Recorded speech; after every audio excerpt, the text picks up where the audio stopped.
Well, hello everyone and welcome to this guide on how to start an LLC in South Carolina. If you're looking to launch your business this year, starting or establishing a limited liability company is the single best move you can do to protect your personal assets and get off running in the right tone. But if you've ever looked at how you can do it, you've probably run into a wall of confusing government website or hidden fees you're not sure of. And that is exactly why we're doing this video. Instead of doing everything yourself, the site we'll be using is Northwest registered, and we have the link down below in the description so you can do this yourself at the end of this video. Right here at the top of the homepage, there is the Start an LLC button. Let's click on that because this is what takes us directly to the Master Breakdown Hub that lays out the exact blueprint we need to follow for South Carolina. Now that we're on the main LLC Hub page, you can see why this site is an absolute goldmine for business owners. When you scroll down, you can see that they've mapped out every single layer of business compliance right here on the screen. We can see the state requirements, which cover your initial formation papers, followed right by the federal requirements for your tax tracking, and then the local requirements for your specific city licenses and permits. They also outline your ongoing compliance requirements so your business stays in good standing always. Seeing all of this organized in one place definitely takes away the guessing game. It shows you exactly what needs to happen. But because business laws are different from where you live, from another area, we need to look at the specific requirements for South Carolina. To make this real, we're going to use a built-in tool. If you click on the state selector right here, you can choose any of the 50 states. We'll be looking at South Carolina, and when we select it, it takes us directly to the localized blueprint for your business. Now that we're on the dedicated state page, we enter step 1 on the screen. Naming your LLC. As you can see right here, you cannot just pick a name out of a hat.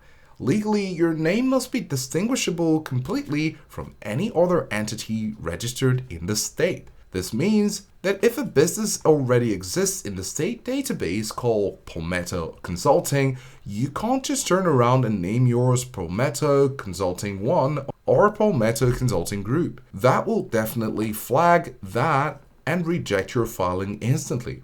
You also need to make sure you include a clear legal designator at the very end of your name. While you technically can use the full phrase limited liability company, most users just stick to the simple, clean suffix LLC. It's easy to write and easy to know.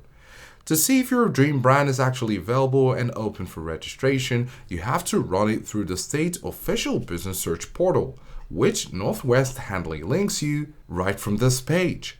Once you type your name in and find a completely clear available slot, you're officially ready to advance.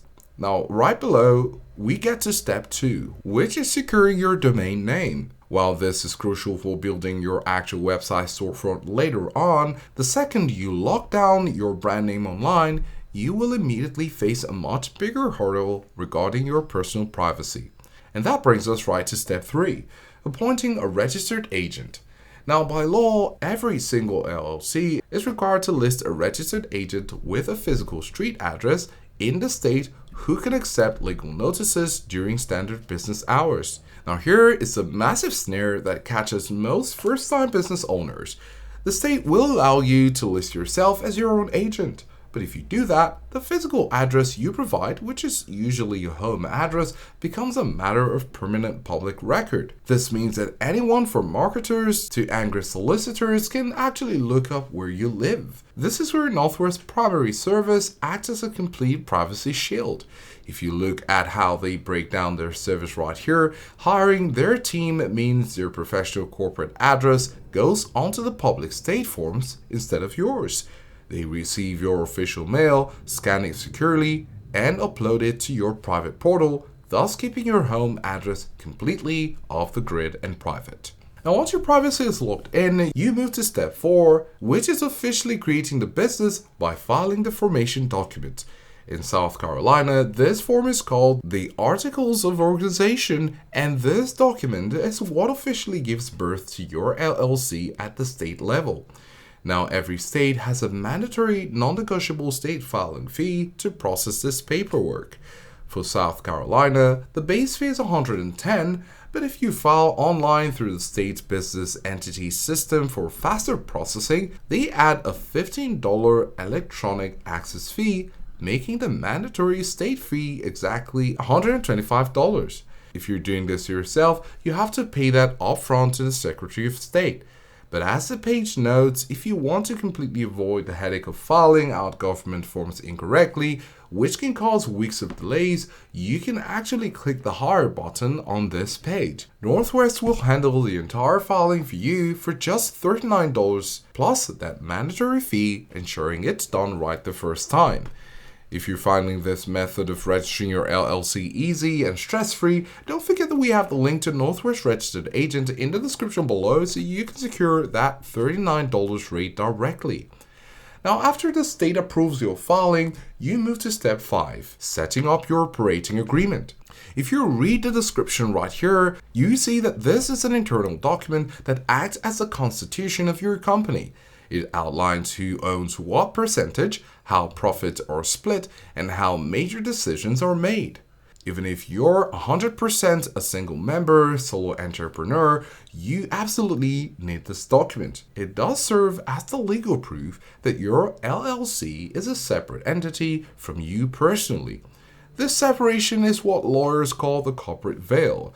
If your business is ever sued, this document is what protects your personal house, car, and savings from being taken. The beautiful thing about navigating through Northwest is that they actually provide free attorney-reviewed operating agreement templates right here on this page for you to download and use. Now, with your internal structure locked down, step 6 requires you to secure your EIN or employee identification number. Think of this as your social security number, but exclusively for your business entity. As the guide explains right here, you need this number from the IRS for 3 massive reasons: to hire employees, for federal tax tracking, and most importantly, for small businesses, you need it to open a bank account. Keeping your business money completely separate from your personal money is rule number 1 of asset protection. You can get this number for free directly from the IRS website, or you can have Northwest check the box to handle it for you during your checkout setup. Now that we've reached the post-filing setups, which is where things get hyper-local, getting your approval from the state doesn't mean you're automatically cleared to open your doors. You have to comply to the county and city level rules. For example, South Carolina does not have a single blanket statewide business license. Instead, licensing is completely managed at the municipal level. If you're setting up your business in a major hub like Charleston, Columbia, and Greenville, you're required to secure a specific local business license from the city or county before making your first sale. These rates vary dynamically based on your industry and projected revenue.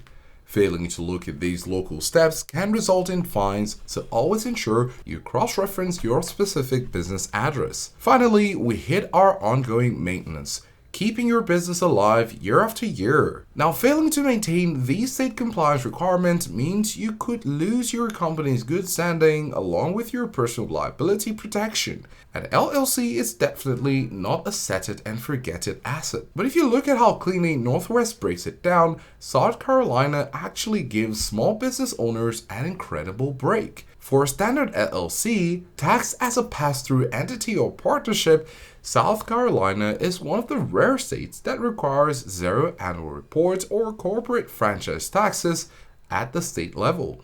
That means your ongoing state fee for the LLC itself is exactly $0. The only major exception on the screen is if you explicitly choose to have your LLC taxed as an S-Corp or C-Corp later on, which would require an annual tax filing with the Department of Revenue. Now, taking your business from a rough idea to an official LLC is a massive step toward building real financial independence. While you can absolutely take the information we just showed you on the screen and try to navigate the manual government portals completely on your own, the sheer amount of local filing steps, hidden state processing fees, and privacy risks makes it incredibly easy to make a mistake. And this is why you can go ahead and use Northwest Registered Agent using our link down below in the description to make a success of starting your LLC in South Carolina. Thanks for watching, and we'll see you in the next one.